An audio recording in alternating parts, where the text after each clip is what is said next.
чувстваш изтощен, замаян и напълно без фокус, проблемът може да не е в съня ти, а в сериозен недостиг на електролити.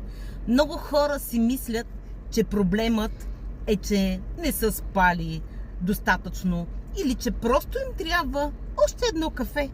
А истината просто понякога е много проста. На тялото му е нужно да не му липсват електролити. Електролитите не са някаква модерна добавка. Те са нещата, които помагат на мозъка, на нервната система, на мускулите и сърцето да си вършат работата както трябва.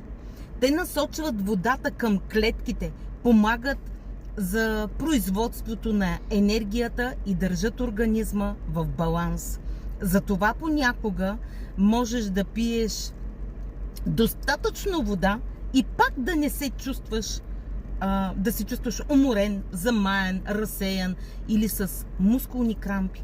Всеки ден губим електролити чрез изпотяване, чрез стрес, жега, кафе, боледуване или по-сериозна физическа активност.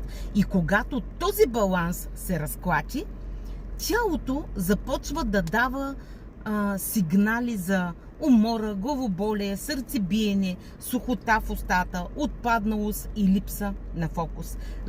Заради това електролити и хидратация на Aquasource е създаден, за да подкрепи добрата хидратация, да възстанови електролитния баланс на тялото и да даде на организма това, от което наистина има нужда. Ти обичаш ли електролити, бабо? Да. Колко обичаш? Много. Как ги пиеш електролитите и минералите? Браво! Благодаря!